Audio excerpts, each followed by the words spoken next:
Hello, my name's Julie Potts. I'm here today with Ken Jennings, President and CEO of Texas Rekey. Ken has been in the locksmithing business for over 30 years, and he's going to be helping us to understand the Texas Property Code as it relates to security devices and smoke alarms. Ken, would you please give us a brief summary of the areas regarding the Texas Property Code security device laws? Sure, Julie. First of all, there's a need to rekey. Second of all, you have to add security devices to the property. The exterior doors, the sliding glass doors, the windows, and even some requirements for smoke detectors. Here's a suggested checklist you can use.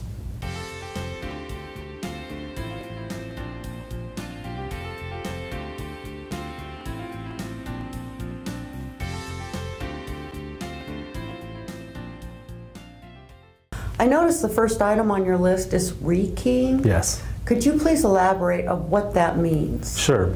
All exterior doors that give access from the outside to the inside of the property have to be rekeyed. And that means either to change the key, the card, or the combination of the locks. What is considered access doors? Well, those exterior doors are doors that, as I said, give access from the outside to the inside of the property. It does exclude other doors, like for instance, the door from the garage to the outside would not be required to be done, but the door from the house to the garage would.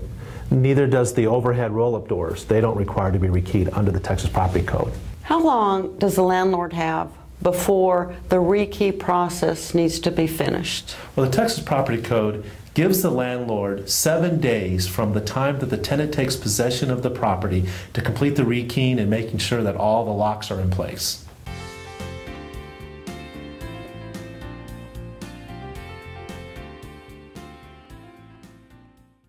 I see the second item on your checklist is hardware. Yes. Would you please help us to understand what the law requires regarding hardware? Sure. I brought along my display, and on my display here I have all the different kinds of hardware that would be required on a rental property. There are 3 things that each exterior door needs to comply. First of all, it has to have a keyed lock, whether that's a keyed deadbolt or a keyed doorknob. However, at least one door, the door that the tenant uses primarily for entering the property, needs to be the keyed deadbolt. And the keyed deadbolt is a deadbolt that has a thumb turn on the inside and the key on the outside. The second thing that the door needs is what's called a one-sided deadbolt. And that's a deadbolt that has a thumb turn on the inside and nothing on the outside. The third thing required is a door viewer, which is right here. Those are the 3 main things required on all exterior doors. Ken, I've found when I've been out on properties that there are doors that have a lock on the door that require a key on both sides in order to open it. Could you help us to understand the requirements on those locks? You're right. I've seen that too. We call them the double-sided deadbolts. The challenge is that they're not mentioned in the Texas Property Code per se.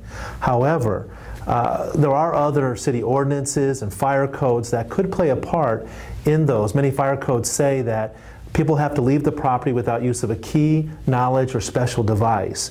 And so you want to check your local ordinances or codes to make sure you're not in violation there. I know that Section 8 doesn't allow the double-sided deadbolts. That's very helpful information. Thank you.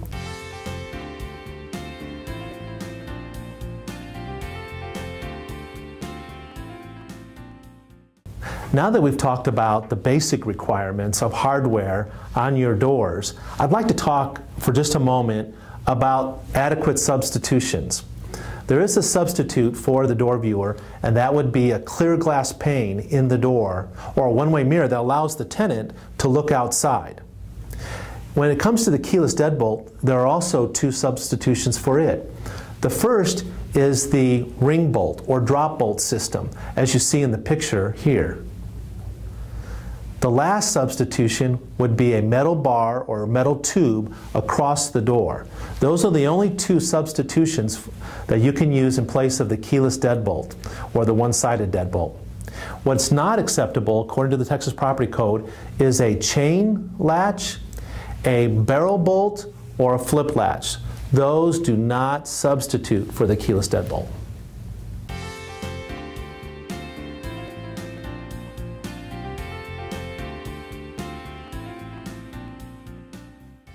Concerning exemptions, there are properties that don't require the keyless deadbolts. There are 3 exemptions mentioned in the Texas Property Code, and they are: number 1, the dwelling is part of a multi-unit complex in which the majority of the dwelling units are leased to tenants who are over 55 years of age or who have a physical or mental disability. Number 2, a tenant or occupant in the dwelling is over 55 years of age or has a physical or mental disability. And number 3, the landlord is expressly required or permitted to periodically check on the well-being or health of the tenant as a part of the written lease or other written agreement. French doors have an additional requirement. You're dealing with your primary door and a secondary door. The primary door has to have all the hardware that's required under the Texas Property Code for any exterior door. The secondary door has the requirement of having a bolt at the top that goes into the header and a bolt at the bottom that goes into the floor. For additional information on heights and strike requirements, please consult the Texas Property Code.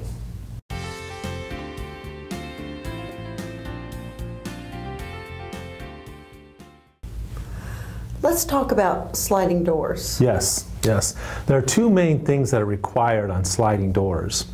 Number 1 is you have to have a working latch. Now, not all latches work, and so you can substitute a sliding door security bar in its place. The second thing that you need to have on sliding doors is the pin lock. It looks like a nail. And the thing to remember about both the security bar and the pin lock is that they have to be mounted either 48 inches or below. And that's so that a child or someone disabled can get out in case of a fire or something like that. Well, that makes sense. Yeah.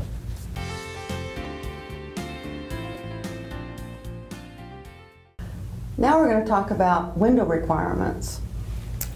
According to Texas Property Code, it's my understanding that all windows have to have a locking device. Is that correct? That's correct, Julie. They just have to have a latch just to keep the windows from being open from the outside. Only one latch? That's it, just one working latch, as I said, to prevent the windows from being open from the outside.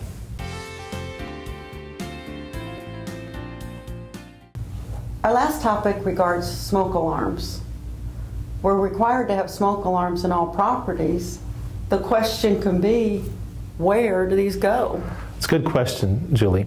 The Texas Property Code requires smoke alarms in 3 different places. Number 1, they have to be in every bedroom. Number 2 is there has to be one outside of the bedroom. The good news is that if all the bedrooms share a hallway, for instance, they can also share the smoke alarm. But if a bedroom is off by itself, it has to have its own smoke alarm outside of that bedroom. The final place is each level has to have a smoke alarm. So those are the 3 basic places the property code requires smoke alarms. Wow. I've also noticed sometimes when I've been in properties, the smoke alarms are either wired or they're battery operated. Could you explain what needs to be done? Yeah. Over the years, the building codes and fire codes have required the homes be built with wired-in smoke alarms in the bedrooms and in the hallway already. And when you have a defective one that's wired in, it's wise to put another wired-in one in its place because you don't know what codes or ordinances were in place prior to or when that home was built. We've covered a lot of details regarding security devices and smoke alarms. Ken, thank you so much for taking your time to be with us, answer questions, and give us all the information you were able to give us in the time permitted. Thanks, Julie, for inviting me. You are quite welcome. It's been our pleasure. The Texas Property Code regarding security devices and smoke alarms is very detailed. There's more information that is important that you look at. Take the time to go online, look at the Texas Property Code, and read what the security device requirements are and smoke alarm requirements are. Thank you.